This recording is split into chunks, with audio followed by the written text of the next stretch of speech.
언제부터 두각을 나타내기 시작하냐면은 이 고이즈미 수상이 5년 5개월인가 그 장기 집권을 하면서 그 두 번에 걸쳐서 평양을 방문합니다. 고이즈미. 네. 2002년과 2004년인가 그랬었죠. 네. 근데 이제 2002년에 처음에 평양을 방문해서 그 당시에 이제 김정일 국방위원장하고 그 순회회담을 할 때 아베 신조라는 정치가가 젊은 소장파였습니다만은 그 당시에 이제 그 관방부장관이라는 직책으로 그 고이즈미 수상하고 동행해서 그 회담에 배석을 합니다. 네. 그런데 그 자리에서 처음으로 이제 북한이 그 일본인 납치 사건을 그 당시 김정일 국방위원장이 인정을 하면서 이제 그 어떻게 돌려줄 것인가 이런 그 얘기를 하는데 그 당시에 이제 그 아베 그 당시 이제 관방부 장관 젊은 네. 소장파 의원입니다만은 굉장히 강경한 태도로 그 김정일을 압박했다고 하면서 일본에 이제 보도가 됩니다. 아. 그러면서 일본 사람들이 이제 일본 국민들이 잘했다. 모처럼 기대할 만한 젊은 정치가가 나타났다 이런 식으로 이제 그때부터 각광을 받기 시작합니다. 아. 그게 이제 계기가 돼서 이제 커온 건데 뭐 그 이후에는 뭐 그러면서 이제 고이즈미가 어떻게 키워졌냐면은 사실은 고이즈미가 아까 말씀드리다가 끊겼습니다만은 원래 그 자민당이 그 장기 집권할 수 있었던 이유는 뭐냐면은 자민당 내에 그 파벌 정치라는 게 있었어요. 네. 그러니까 이제 큰 파벌 3개, 4개의 파벌이 있어서 그 어느 파벌에 속해 있던 간에 그 파벌들의 그 영수, 네. 보스를 중심으로 해서 서로 그 균형을 맞춥니다. 그렇기 때문에 수상이 상대적으로 힘을 못 썼어요. 왜냐면은 자, 이번엔 다나카 파에서 만약에 수상이 나왔다. 그러면은 니네 파에서는 수상 나왔으니까 자, 나머지 3개 파에서 대신 장관을 몇 명씩 이렇게 숫자들이 해서 서로 나눠 먹는 거예요. 그렇죠. 네. 그러니까 서로 이제 나눠 먹고 그렇게 하고 이제 또 하다가 좀 뭐가 이슈가 있고 뭐 하면은 자, 그럼 이제 이번에 이쪽에서 하자 이런 식으로 서로 이렇게 배분을 했어요. 그러니까 상대적으로 수상은 이제 힘이 없었죠. 네. 힘이 없었는데 대신 그 정신 뭐냐면 이제 그 정당, 자민당이라는 정당 굉장히 안정 체제로 가는 거예요. 왜냐하면 어떤 파벌이 탁 치고 올라와서 굉장히 유력하게 혼자서 힘쓰는 게 아니기 때문에 서로 파벌 정치의 그 제가 보기에는 파벌 정치의 순기능 중에 하나인데 네. 당내 그 힘의 조정을 하면서 안정을 취할 수 있었던 게 파벌 정치의 순기능의 하나라고 볼 수 있습니다. 누가 막 그렇게 막 독재적이거나 아니면 막 그렇죠. 엉뚱한 짓을 못 하겠네요. 독재자가 못 나오는 구조가 이제 파벌 정치가 안정이 되고 기능을 했기 때문에 그런 게 있었어요. 근데 그 파벌 정치를 깨뜨린 게 고이즈미예요. 아. 그리고 이제 그와 함께 그 뭐가 있었냐면 1993년에 일본의 그 정치 개혁, 이제 호소카와 그 연립정권이 자민당을 몰아내고 정치 개혁을 합니다. 네. 근데 그 개혁이 굉장히 영향이 큰데 그게 뭐냐면은 그때까지는 일본의 그 중의원 그 선거가 중선거구제라는 게 있었어요. 네. 그건 뭐냐면 한 선거구에서 보통 3명에서 5명까지 뽑는 그 선거구이기 때문에 그러면은 예를 들어서 A라는 이제 선거구에 그 정원이 5명이라고 할 때 그 당시에 이제 자민당, 사회당 이런 여러 가지 야당 있잖아요. 공산당에서. 그러면은 5명이 정원이기 때문에 자민당 내에서 뭐 3명, 4명이 입후보를 해요. 그리고 뭐 사회당에서 뭐 2명이 입후보한다든가. 그래서 일단 성적으로 5명이 정원인 선거구니까 1등부터 5등까지만 하면 되거든요. 네. 그럼 이제 당선이 되잖아요. 네. 그러니까 이게 그 정당의 그 어떤 프리미엄을 얻고 입후보하는 게 아니라 개인의 후보자의 역량에 따라서 당락이 결정되는 겁니다. 네. 그러다 보니까는 일본의 그 후원회라는 게 굉장히 큰 힘을 발휘해요. 각 그 지역구에 있는 주민들로 결성되어 있는 그 후원회 조직이 있거든요. 네. 그 후원회들이 적극적으로 그 뭐 의원님 센세이 하면서 이제 그 후원회에서 밀어서 자기가 미는 이제 그 국회의원을 이제 그 센세이를 국회의원을 만들어야지 자기들이 원하는 정책을 이제 받아서 해주니까. 그렇기 때문에 파벌 정치가 횡행할 수밖에 없던 거냐면 당에 의존하는 게 아니라 파벌에서 파벌 영수가 자기 파벌의 그 소속 의원이 입후하게 되면은 파벌에서 그 선거자금도 대주고 그리고 지원 유세서 가서 지원해주고 그러니까 같은 선거구에서 자민당끼리 싸우는 거예요. 네. 그렇기 때문에 이제 그 어떤 정당 체제로서 가는 것보다는 파벌 우선주의를 선거가 치러졌는데 그게 이제 너무 금권 정치로 흐르고. 그러니까 그 파벌을 유지하려면 그렇죠. 돈이 계속 필요할 거 아니에요. 그러니까 계속 돈을 줘야 되니까. 그러니까 그 파벌의 영수의 역할은 뭐냐면은 이거를 많이 모는 거였어요. 이거 정치니까 벌려면 그 뇌물 받는 수밖에 그럼요. 없잖아요. 그러니까 이제 그렇기 때문에 아까 말씀드린 그 리크루트 사건이라든가 그 사과 큐빈 그런 그 뇌물 수뢰 사건이라든가 이런 것들이 생기는 거죠, 사실은. 그러니까 이제 그거를 이런 금권 정치, 부패 정치를 여기서 일단락시자 하는 의미에서 중선거구제를 소선거구제로 지금이 그렇거든요. 소선거구제를 바꿉니다. 네.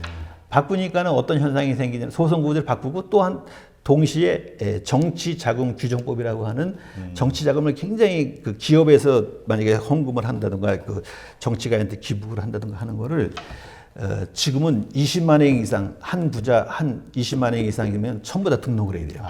그러니까 더 하고 싶어도 20만 원 이상 못 하게 이런 식으로 굉장히 그 엄하게 그 규정법을 만든 개혁을 한다. 이 두 가지를 하기 때문에 그때부터 이제 파벌의 영향력을 잃게 되고. 이제는 소선거구제는 건 잘 아시는 대로 한 선거구에서 한 명밖에 안 뽑히잖아요. 그렇죠. 1등 아니면 2등은 아무런 의미가 없잖아요. 네, 그렇죠. 그러니까는 이게 지금까지는 한 선거구에서 뭐 3명, 4명씩 막 입후보하고 했었는데 이제 그게 불가능하잖아요. 그러면서 어떤 현상이 생기냐면은 그러면은 일단 소선거구제에 나갈 수 있는 자민당의 공천을 받아야 돼요. 그러겠네요. 그렇죠? 네, 왜냐면 자민당을 다 그럼요. 많이 찍어주니까. 근데 자민당의 공천권은 누가 가지냐? 자민당 총재가 가지고 있어요. 수상. 그러니까 수상한테 수상 말 안 듣는 놈은 안 주는 거예요. 권한이 엄청 세진 엄청 거죠. 세진 거죠. 그러니까 이 선거 제도가 개혁되고 더군다나 정치자금 규정법이라는 게 또 새로 나오면서 파벌이 급격하게 영향력을 잃어갑니다. 잃어가는 대신 그 당 총재, 그러니까 지금의 이제 자민당 총재니까 수상이 되겠죠. 그렇죠. 수상의 권한이 굉장히 강해지는데 그거를 가장 적절하게 활용한 게 이제 고이즈미 수상인데 고이즈미가 비주류 출신이다 보니까 그 당시까지는 예를 들어서 자민당 내 어떤 암묵적으로 어떤 룰이 있었냐면은 당선 횟수 우선주의라든가 이런 게 있어서 당선 3회, 4회, 5회, 6회에 따라서 대부분 중형 같은 경우는 당선 6회 정도가 돼야지 대신을 할 수 있다든가 그런 것들이 이제 쭉 룰이 있었어요. 네. 근데 그거를 이제 고이즈미는 비주류 출신이다 보니까는 뭐 그 수상되기 전부터 자민당을 뭐 때려 엎겠다는 이런 식의 굉장히 과격한 발언을 해서 지지를 얻었었거든요. 수상이 되니까 진짜로 그 당선 횟수지 같은 거를 전부 적용 안 시키고 뭐 3번밖에 그 당시 아베 수상을 나중에 관방장관으로 임명하는데 관방장관은 일본 내각에서 넘버 2거든요. 수상 다음으로. 그래요? 예. 그거를 그 당시에 당선 3회밖에 안 된 그 아베 신조를 관방장관으로 이런 식의 전격적인 발탁을 하면서 키워줍니다. 그러면서 이제 자기가 물러나면서 그 다음에 바통을 이어받은 게 이제 아베였었죠. 거의 뭐 정치적 스승이네요. 그렇죠. 근데 이제 아까 말씀하셨지만 2006년도에 이제 먼저 총리가 된 다음에 그만뒀잖아요, 아베가. 네. 1년 만에. 네. 그리고 나서 이제 6년이 지나서 다시 이제 2012년도에 다시 총리가 됐는데 그럼 그 사이 6년 동안은 어떻게 지낸 건가요?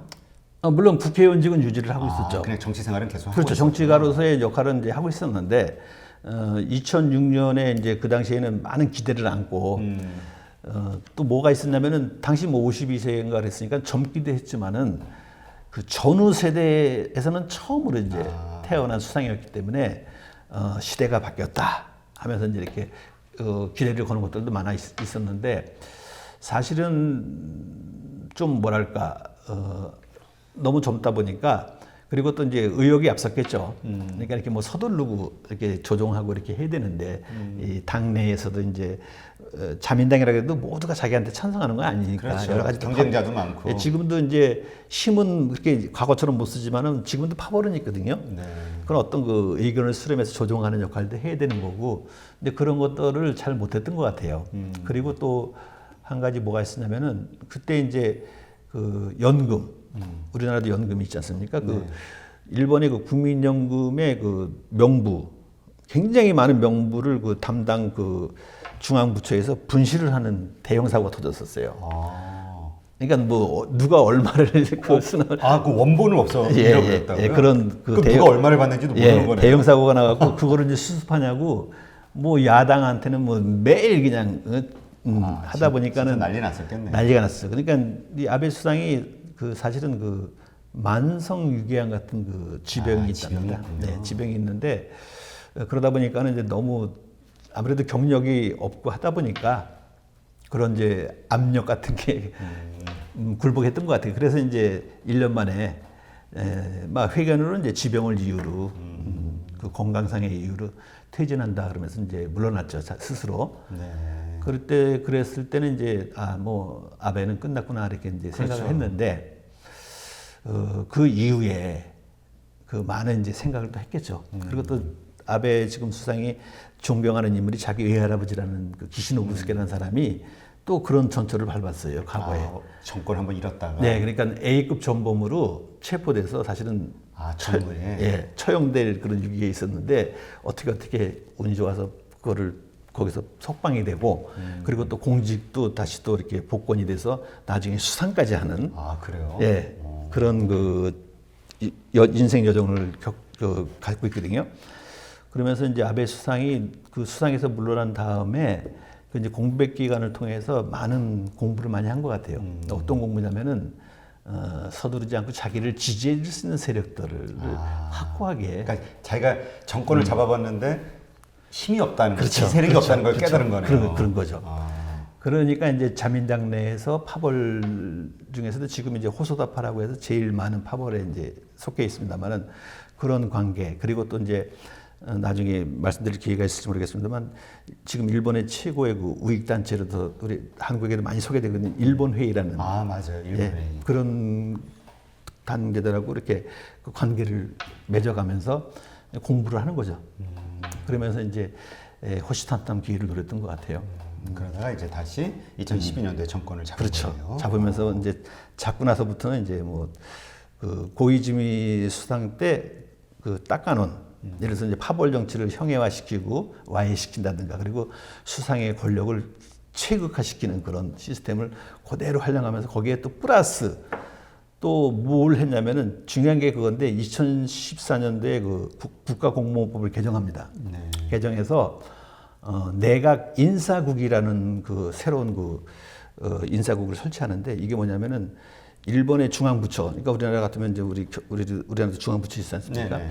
거기에 이제 그 심의관급 이상이라고 하니까 보통 이제 상급 이상의 그 고위공무원, 네. 고위공무원들 인사를 전부 그 수상관제에서 하는 거로 통합을 시켜버립니다. 옛날에는 각 그 부처에서 장관들이 알아서 했는데. 예, 근데 장관들은 사실은 도장만 찍는 거고요. 그 밑에 자체 자기네 그렇죠. 부서에서. 자체 관료들끼리 이제 일본 중앙부처의 관료의 최정점의 포스트가 이제 사무차관이거든요. 네. 그 사무차관을 중심으로 이제 자 이번에 국장은 누구를 하고 이런 식으로 자체적으로 그런 인사 시스템이 있어서 그럼 나중에 장관은 뭐 1년에 한 번씩 바뀌니까 잘 모르잖아요. 그렇죠. 사인만 하고 이렇게 이제 하는 게 보통 그때까지 관리였었는데 그거를 내각 그러니까 그 수상관제에서 전부 통합해서 하겠다고 딱 해버리니까 이 관료들이 지금까지는 자체적인 어떤 그런 것들이 있었는데 이제는 출세하고 싶으면은 수상관저에 수상한테 잘 보여야 되네 이제. 잘 보일 수밖에 없는 거죠. 인사권도 다 그럼요. 진짜 가지고 있으니까. 예. 그래서 그 우리 한국에도 많이 보도됐죠. 3년 전인가 그 무슨 뭐 학원 스캔들을 내서 굉장히 그 부인이 네네. 아베 부인이 예. 무슨 근데 그때 나온 얘기가 뭐냐면 이제 일본어로 이제 손타쿠라고 하는데 우리 한자로 쓰면 이제 촌탁이라는 말이 있어요. 그 촌탁은 뭐냐면은 알아서 기는 겁니다. 그러니까는 상급자가 이렇게 해라 지시를 안 해도 알아서 좋아할 거를 부하 직원이 이렇게 하면은 좋아하시겠구나 하면서 이제 알아서 하는 거예요. 근데 이게 요즘에 일본 그 행정 시스템 속에서 이 촌탁이라는 말이 자주 나와요. 이게 참 또 큰 문제입니다, 사실은. 왜냐하면 지금까지는 일본은 어떤 의미에서는 정치보다도 이 관료 조직이 튼실하고 굉장히 우수하기 때문에 일본의 경제 발전이라든가 이 선진국화를 이끌었다고 하는 그런 평가가 많이 있거든요. 근데 거기에는 이제 정치와 행정가의 그 바람직한 긴장 관계가 있었기 때문에 이게 가능했다라는 그 평가가 있는데 이게 뭐 완전히 정치 주도로 원래 정치가 주도하는 게 맞긴 맞는데 너무 또 정치가 힘이 세지다 보면은 그렇죠. 뭐 한국도 우리가 뭐 보통 대통령한테 혹은 뭐 권력자한테 잘 보이려고 노력을 하잖아요. 네. 그런 거랑 뭐 네, 비슷하겠죠. 그런 거죠. 예.